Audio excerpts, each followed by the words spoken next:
Bet you're thinking I'm a little too romantic. Oh, but baby, now don't get frantic. 'Cause when I love, my loving's just... Bonjour à tous. Il y a quelques mois en arrière, je vous avais proposé une très petite capsule vidéo pour vous faire rencontrer Clémentine et Laurent Vaucoret à Maligny dans le Chablisien. Alors je les ai suivis tout au long de l'année viticole, à chaque étape importante de la vie d'un domaine. Ici, c'est celle des vendanges de ce dernier millésime que vous verrez en images. Vous rencontrerez aussi Laurent Vaucoret qui est un vigneron sans filtre.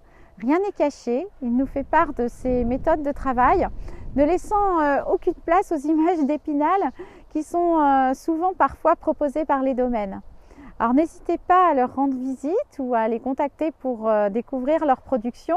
Et si vous souhaitez davantage d'informations, toutes les infos sont en dessous de la vidéo. Alors à très bientôt sur Culture Wine TV et n'oubliez pas de vous abonner pour suivre les prochains épisodes.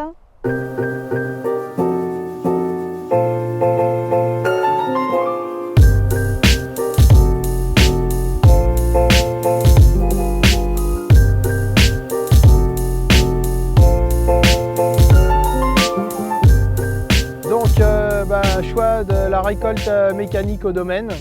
La première machine est arrivée en 1989 à la maison, j'avais 10 ans. Donc aujourd'hui, avec l'évolution, nous voilà sur un dernier tracteur, dernière génération qui marche super bien, qui fait vraiment le boulot que j'ai envie que ça fasse. Donc nous avons un Bobard dernière version qui récolte donc mécaniquement tout le domaine. Et donc la récolte mécanique, c'est un gros tracteur qui reçoit ce qu'on appelle une tête de récolte. Donc le principe de la machine à vendanger, c'est de secouer le rang de vigne pour décrocher que les baies de raisin. Vous allez voir dans la vidéo les rafles qui restent donc sur le cep de vigne.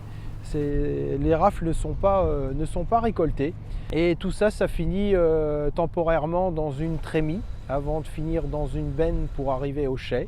Récolte d'une benne en à peu près 1 heure quand tout va bien.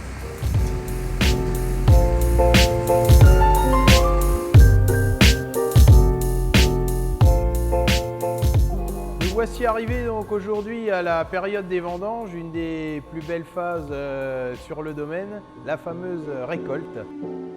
Vous allez voir donc l'accueil de la vendange qui se fait avec nos bennes, une extraction des jus qui se faufilent dans un faux châssis dans la benne pour qu'ils ne soient pas en contact avec les raisins. Donc tous ces jus-là partent directement dans la cave et après nous chargeons nos pressoirs avec que de la vendange égouttée. Ça prend un cheminement avec ce qu'on appelle vulgairement une girafe qui va chercher donc les raisins au cul de la benne. Et tout cela, ça tombe sur une table de tri où c'est vrai que cette année, on n'a pas grand chose à trier. La vendange est plutôt très jolie. Donc dans la foulée, alimentation des pressoirs donc axialement. Nous avons déterminé cette année des presses de 2h30. C'est notre choix. On a regardé comment était pressuré le premier pressoir pour faire tous nos réglages. Donc aujourd'hui, 2h30 nous convient très bien, avec plusieurs phases à l'intérieur pour en extraire le meilleur. Et suite à ça, donc, tous les jus qui sortent du pressoir terminent dans le fond de la cave par gravité. C'était pareil, c'était un choix lors de la construction du bâtiment d'opérer de cette manière-là pour éviter des pompages.